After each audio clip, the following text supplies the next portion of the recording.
Professor Yunus কি জিনিস BNP হারে হারে টের পাচ্ছে। এমনকি বিএনপি নাকে খত দিয়ে ইউনূস, খলিল, গং এদেরকে ক্ষমতায়িত করতে বাধ্য হচ্ছে। বিএনপির যে চিরচারিত ফরেন পলিসি, বিএনপির যে বর্ষিয়ান নেতা মির্জা ফখরুল কিংবা আমির খসরু মাহমুদ চৌধুরী, এদের যে চিন্তা দর্শন বা বিএনপির যে ফরেন পলিসি, হুমায়ুন কবিরদের যে ফরেন পলিসি, এগুলো বিসর্জন দিয়ে নাকে খত দিয়ে ডক্টর খলিলকে আব্বা মানতে বাধ্য হচ্ছে বিএনপি, ইউনূসকে আব্বা মানতে বাধ্য হচ্ছে বিএনপি।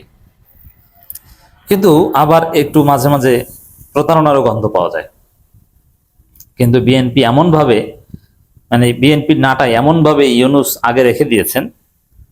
ওই যে একবার আমেরিকা বসে মির্জা ফখরুল বলেছিল না যে প্রফেসর ইউনূসের মধ্যে আমি জিয়াউর রহমানের গন্ধ পাই, জিয়াউর রহমানের ছায়া দেখতে পাই।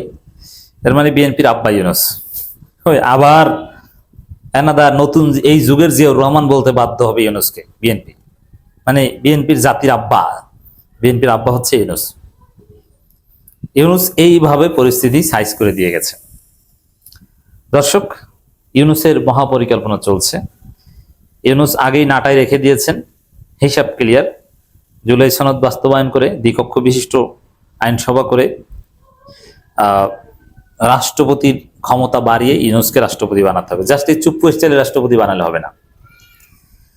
এবং রাষ্ট্রপতির মেয়াদ শেষ হলে এক পর্যায়ে ইউনূস বা রাষ্ট্রপতির মেয়াদের মাঝপথে বা রাষ্ট্রপতি থাকা অবস্থায় ইউনূস এক পর্যায়ে জাতিসংঘের মহাসচিব হবে। এবং এটা যে ইউনূস বললেই হবে তা না, তবে ইউনূস যে শক্তির লোক, মার্কিন যুক্তরাষ্ট্র, পশ্চিমা শক্তি, নোবেল প্রাইজ, এই ধরনের লোকদেরকেই দেওয়া হয়। এমনি এমনি ইউনূসকে তৈরি করা হয়নি। সেই ইউনূস অনেক আগে নোবেল প্রাইজ পেয়েছেন, পিস প্রাইজ, নোবেল পিস। অথচ কি পিস প্রতিষ্ঠা করেছেন আমরা জানি, এটা একদম ভুয়া। এটা বিশেষ উদ্দেশ্যে তাকে নোবেল প্রাইজ দেওয়া হয়েছে। বাংলাদেশে এমন কোনো শান্তি প্রতিষ্ঠা করেননি বা করতে পারেননি যার ফলে তিনি নোবেল প্রাইজ পেতে পারেন, এটা ফালতু। এরপরে এই ইউনূস এক পর্যায়ে বাংলাদেশের প্রধান উপদেষ্টা ঠিকই হয়েছেন, মানে প্রধানমন্ত্রী হয়েছিলেন, সামনে রাষ্ট্রপতি হবেন, তারপরে জাতিসংঘের মহাসচিব হবেন। তাকে নিয়ে ওয়ার্ল্ড পাওয়ার, সুপার পাওয়ার খেলছে। এখন সুপার পাওয়ারের খেলা অনেক সময় ব্যর্থ হয়, ব্যর্থ হলে ভিন্ন কথা, বাট খেলছে। আপনি চিন্তা করতে পারবেন না ইউনূস কি পারেন। যেমন ইউনূসের এক মুরিদ আছে জর্জ সোরেস, হাঙ্গেরিয়ান নাগরিক ছিলেন, পরে ইংল্যান্ডের, তারপরে আমেরিকান নাগরিকত্ব নিয়েছে।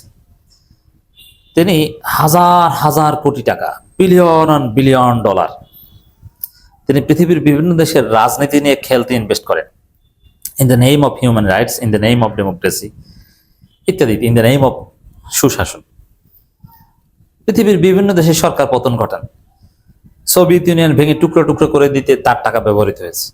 ইউক্রেনের 2004 সালে যে অরেঞ্জ রেভলিউশন, সেখানে তার টাকা ব্যবহৃত হয়েছে। এটা সে অনেক আগে থেকে ব্যবহৃত হচ্ছে।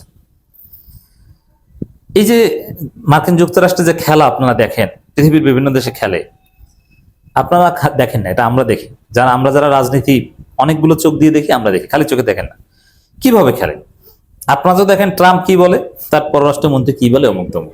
কিন্তু এর বাইরে এমন ভাবে খেলে কল্পনা করতে পারেন না।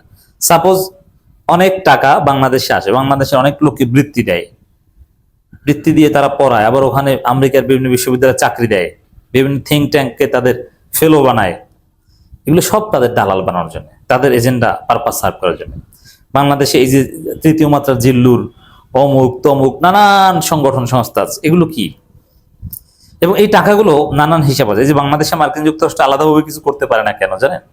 যে এত কিছু, যে মার্কিন যুক্তরাষ্ট্রপন্থী তাদের এজেন্ডা বাস্তবায়নের জন্য বিশাল সেট আপ অ্যাপারেটাস আছে, তাদের বিশাল অ্যাপারেটাস, অকল্পনীয়, রন্ধ্রে রন্ধ্রে। এমনি এমনি তারা সুপার পাওয়ার, যদি এটা ডিক্লাইনিং, এটা কমছে, অনেকটা অকার্যকর হচ্ছে, বাট আছে, আগে অনেক ছিল, যার ফলে 111 ঘটাতে পেরেছে তারা। এই যে প্রথম আলো, ডেইলি স্টার, এই যে দেখেন যে এই প্রথম আলো, ডেইলি স্টার বা নানান পত্রিকা, তাদের সার্কুলেশন অল্প অল্প কিছু মানুষ কিনে, ডেইলি স্টার অল্প কিছু মানুষ চেনে, কিন্তু তাদের যে জৌলুস, মানে এই পত্রিকার পেছনে বিপুল পরিমাণ ভর্তুকি দিতে, এত টাকা পায় কোথায়? তাদের সাংবাদিকদের বেতন অনেক, অথচ পত্রিকা চলে না। ডেইলি স্টার কয়জনে পড়ে? মান উন্নত, এটা ঠিক আছে, এবং তাদের বিল্ডিং টিল্ডিং ইত্যাদি ইত্যাদি ব্যাপক, এগুলো ওই বিদেশিরা চালায়, তারা এগুলো দিয়ে খেলে, বিভিন্ন থিঙ্ক ট্যাঙ্ক দিয়ে খেলে। এখন এই থিঙ্ক ট্যাঙ্ক বা এই পত্রিকার বা নানান ক্ষেত্রে যে টাকাগুলো এগুলো আসে কোথা থেকে? এখন যুক্তরাষ্ট্র অনেক বছর হলো যে যুক্তরাষ্ট্র থেকে সরাসরি টাকা আসতে পারে না, এটা হাসিনা এসে নিয়ন্ত্রণ করে দিয়েছে, এই জন্যই টাকা আসে ভারত থেকে। এই জন্য ওই রয়ের অ্যাসাইনমেন্ট শেষ পর্যন্ত বাস্তবায়ন করতে, আর এ কারণেই যুক্তরাষ্ট্র চাওয়া সত্ত্বেও রয়ের বাইরে যেতে পারেনি 2014-তে, 18-তে কিংবা 24-এ, শেষ পর্যন্ত 24-এর বিপ্লবে গিয়েছে। এজন্য আমেরিকান দালাল এবং ভারতের দালাল প্রায় একই সূত্রে গাথা, কারণ আমেরিকার দালালির যে ফিটা ওটা আসে ভারত হয়ে, ভারত থেকে হুন্ডি করে টাকা আনা যায়, কিন্তু মার্কিন যুক্তরাষ্ট্র থেকে হুন্ডি করে টাকা পাঠানো যায় না, এটা তাদের দেশের আইনে নিষেধ আছে, আর তাদের দেশে আইনের শাসন আছে, অনেক ভেজাল আছে। তো ওই যে সুপার পাওয়ার যে রাজনৈতিক খেলার ইনস্ট্রুমেন্ট, ওগুলো ইউনুসের মুরিদ, জর্জ সোরস ইউনুসের মুরিদ, যে পৃথিবীর মিনিমাম 50টা সরকারের পতন ঘটিয়েছে কমপক্ষে জর্জ সোরস এবং তার টাকা পয়সা, তার এনজিও, সেই জর্জ সোরস হচ্ছে ইউনুসের মুরিদ। তাহলে বুঝেন, সেই এখনো তার সাথে ভালো সম্পর্ক। এবং ওই জর্জ সোরস গঙের ভারতপন্থী বিরাট বিরাট বুদ্ধিজীবী যারা বাংলাদেশের প্রথম আলো ডেইলি স্টারের উপর ইন্টারন্যাশনালি প্রভাব বিস্তার করে, সেই অবিনাশ পালিওয়ার নানান গোষ্ঠী আছে, তাদের নিয়ে এখন খেলছেন ইউনুস। এবং এগুলোর আরো ছোটখাটো যে সিপিডি টিপিডি যা দেখেন, সুশাসন অমুক তমুক, এগুলো তো কিছুই না, এগুলো তো তাদের আন্ডা বাচ্চা, তো এদেরকে নিয়ে খেলছেন। এগুলো ওভারকাম করে বিএনপি কিছুই করতে পারবে না, যার ফলে বিএনপি বাধ্য হবে বা বাধ্য হচ্ছে ইউনুস খলিলকে ক্ষমতায়িত করতে। যার প্রমাণটা আপনি দেখছেন যে বিএনপির বর্ষিয়ান নেতা সালাউদ্দিন আহমেদ, যিনি খলিলকে গালি দিয়ে এখন খলিলকে আব্বা বলতে বাধ্য হচ্ছেন, খলিল বিদেশি নাগরিক অমুক তমুক কত কিছু, এখন তারা কি খলিলকে কারা বিদেশি নাগরিক বা গালি দিয়েছে পোস্ট ডিলিট করো, এখন সালাউদ্দিন আহমেদ তাকে স্যার স্যার বলেন, মজা না? ইউনুস খলিলরা কি এবার বুঝছেন? তো সেই ইউনুস খলিলদের চালাকি করছেন, এমন ভাবে বিএনপিকে ক্ষমতা দিয়েছে এবং নাটাই ইউনুসের হাতে রেখে দিয়েছে। চালাকি করলে একদম ওই জর্জ সোরসদের মাধ্যমে তোমার ক্ষমতা নাই করে দেওয়া হবে, তুমি কল্পনা করতে পারবে না। ইউনুস খলিলকে ক্ষমতায়িত করতে বাধ্য হচ্ছে, খলিলকে আব্বা মানছে, সালাউদ্দিন এখন বস বলছে, আর ইউনুসকে এক পর্যায়ে রাষ্ট্রপতি বানাতে হবে। দর্শক, আর বিএনপিকে একদম চাপে রেখে ইউনুস খলিল যেন পুরোপুরি তাদের এজেন্ডা বাস্তবায়ন করতে পারেন, এই জন্য আবার এখানে এনসিপি কে ব্যবহার করা হচ্ছে। এনসিপি নানান ন্যারেটিভ সামনে আছে, যার মাধ্যমে বিএনপিকে কঠিন চাপে রাখা হচ্ছে। বিএনপি সরকারের সময় মব, খুন, ধর্ষণ বেড়েছে, মানে অবস্থা খারাপ, বিএনপি কিছুই পারছে না, কোনো কিছু ঠিকঠাক ভাবে করতে পারছে না, অর্থনীতি, আইন শৃঙ্খলা পরিস্থিতি, কোনো কিছু পারছে না। তা কি লাগবে? ইউনুসকে লাগবে, খলিলকে লাগবে, ইউনুসকে আনো, খলিলকে আনো, তাহলে সব ঠিক হয়ে যাবে। আর যদি না আনো তাহলে ব্যাগটা গুছাও।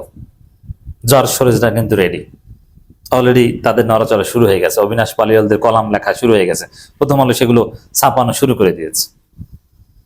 তো দর্শক, এই হচ্ছে রাজনীতির খেলা। ইউনুস খলিল এখন বিএনপির আব্বা।